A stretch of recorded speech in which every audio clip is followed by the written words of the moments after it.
The Palmetto State experiencing the big chill tonight. Temperatures dropping, icicles freezing, and neighbors digging in for a long winter's night. Wpde begins our team coverage with the latest on power outages, school closings, and tips for you to be safe. This is Wpde News Channel 15 at 6 with Allyson, Floyd, Jim Heath, weather with meteorologist Ed Piotrowski, and sports with Rich Chrampanis. Good evening. We begin with a note here. Due to the weather, we're broadcasting tonight on both Wpde and WWMB UPN. If you're having any reception problems, we encourage you to tune us in on WWMB TV. That's your UPN affiliate. And we're going to start tonight our team coverage with Chief Meteorologist Ed Piotrowski. And Ed, you've been watching this all day long. Yeah, and it still continues to come down in many areas, the rain that is, and temperatures still below freezing in many areas. Thankfully, the hardest hit areas, which are typically west of I-95, Darlington, Chesterfield, Marlboro counties, at least temporarily, the rain has stopped, or it's very, very light. South and east of I-95, though, rain coming down, and where it is below freezing, which is in most locations, it's still freezing on contact and accumulating. Down along the immediate coast, it's mainly just rain now, some ice in the trees, but not nearly as bad as it is further to the north and west. Let's take a look at live pinpoint weather net. Exclusive to us here at Wpde News Channel 15, we have seen, thankfully, the temperatures come a few degrees above freezing now along the Grand Strand. Myrtle Beach at 36, Murrells Inlet at 36, Pawleys Island at 37. Sockasty, Conway, and Loris all very close to that freezing mark, though, and it's from that area westward that we've got significant problems. Take a look at what the temperatures are doing across the PD. These are actually up a degree or two from earlier today in the upper 20s to low 30s. They're going to stay steady for most of the night, and even though there may be a break in some of the precipitation now, there will likely be more before the night is out, which will of course cause more significant icing on many of the roadways, the bridges, and the trees, and all that weight no doubt will break the tree limbs and bring down even more power lines. So it's going to get worse, I think, overnight before it actually gets better during the day tomorrow. All right, Ed, we'll check back in with you in a few minutes. Well, one of the most dangerous situations with this ice storm is the one on our roadways tonight. The slick conditions took many by surprise. Team 15's Tonya Brown's been all over the PD today. Joins us now live from Marlboro County. Tonya? Allyson, we're here in Marlboro County, just off of Highway 38, right outside of Bennettsville, and this has been one of the worst hit areas by the ice storm. Patches of ice still cover the roads, and that's made driving pretty treacherous all over the PD. Almost everywhere you turn, there are accidents where cars have slid off the road due to the ice. The driver of this blue BMW had no idea the roads were this slippery.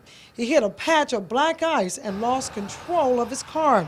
He landed next to a railroad track off Highway 52 in Darlington. I could have gone across the tracks and that would have been it. Luckily, the car just stopped. I thought it was going to flip, but actually it just slid on the back end, came around and slid. When it hit those tracks, we just stopped.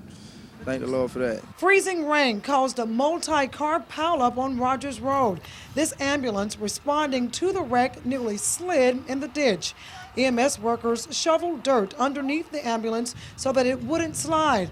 Officials say many of the secondary roads, like Rogers Road, are covered in sheets of ice. It's a shortcut home for me, coming from Darlington.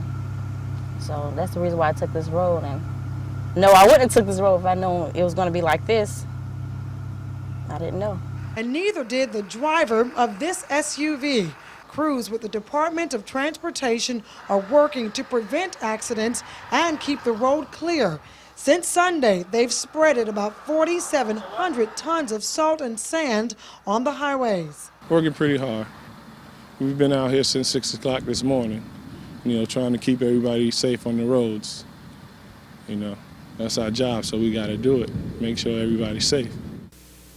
New information from the State Highway Patrol Department says that department has handled about 1,500 collisions from 5 p.m. yesterday until noon today, and they've linked 6 fatalities to the weather.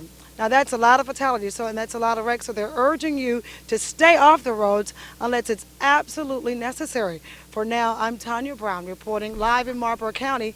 Allyson, back to you. Tonya, thank you very much. And if you have any road problems to report, we are hearing a lot of trees and limbs down on the roads. The State Department of Transportation has a number for you to call, 1-888-877-9151. That's for any icing conditions as well as those closures due to the fallen trees or limbs. And so far, we've been notified of one shelter that's set up and ready to go tonight in Horry County. The American Red Cross is ready to assist families who have no other resources available for housing. They're asking people who need assistance to call them at the number that's on your screen, 477-0020. The ice is also accumulating on trees and power lines, leading to power outages. Right now, there are at least 50,000 people in our area without electricity, and that number, as Ed Piotrowski mentioned a few moments ago, will probably rise as sleet and freezing rain continues to fall. CP&L officials say that if you lose power, there are several important do's and don'ts to follow. Team 15's Kristen Goetzman joins us live from the Florence newsroom with the details. Good evening, Kristen. Jim, CP&L officials are working around the clock. They say that when sleet and freezing rain starts to accumulate on power lines and on tree branches, that's when the real trouble really starts. Just 1/4 inch of ice can be too heavy for tree limbs and power lines to support. CP&L officials say they're already seeing a lot of power loss caused by tree limbs falling onto power lines and breaking them. And a live power line on the ground can cause a lot more than just a neighborhood power outage. It will electrocute anything that touches it. Some of the precautions they need to take is if they do see a power line that's on the ground, always assume it's energized and never touch the power line. They need to stay away from that. One thing they can do in advance of a storm is keep a battery-operated radio and flashlight in case they need it. And officials say please be patient with the repair crews. The roads are icy and there are a lot of customers without power, but CP&L officials say they will restore everyone's power as soon as they can. In fact, trucks from North Carolina and Florida will be in our area Tuesday morning to help out. And one more note, if you are using a generator during a power outage, officials say go ahead and plug in your appliances directly to the generator and turn off your circuit breaker, because when that feeds into the main power system, it can endanger the workers who are trying to restore the power and get it up and running again. We're live in the newsroom. Jim, back to you. Kristen Goetzman, thank you very much. Now, losing power in this kind of cold can put your health and your family's safety at risk. Here are a few numbers to call to report outages in your area. If you're a Santee Cooper customer, you can call the toll-free number you see right there, 888-769-7688. If you're with Horry Electric, call 369-2212. CP&L customers need to call 1-800-419-6356. And if you're a customer of Wpde Electric Co-op, you can call 665-4070. And for Santee Electric Co-op, you can call the toll-free number at the bottom of the screen, 888-239-2300. Along the Grand Strand, the winter conditions weren't quite as bad as the PD, but they were noticeable. Icicles on trees, plants, and street signs just showed just how cold it was by this morning. But it wasn't enough to postpone school in Horry County. Team 15's Candace Smith joins us now live with details on this changing weather story. And Candace, what's it like out there right now? Well, Allison, it's still very, very cold out here, and the rain does continue to fall, which leaves the potential for more ice to accumulate on trees, cars, roadways like the one we're standing next to, Highway 501 right now, and also bridges. Now, there were several weather-related car accidents, vehicle accidents reported today and yesterday, but luckily so far no fatalities reported in Horry County. Now, school was in session here in Horry County today, but by midday, as the conditions worsened, kids did get to go home a little bit early. The storm began on Sunday with a steady drizzling rain that left cars, plants, and trees glazed with ice. The wintry conditions caught many people off guard. Cold, really cold. A lot of ice on the tree, not normal for Myrtle Beach, so I was quite shocked, to be honest. A little surprised. I'm not used to freezing rain down here.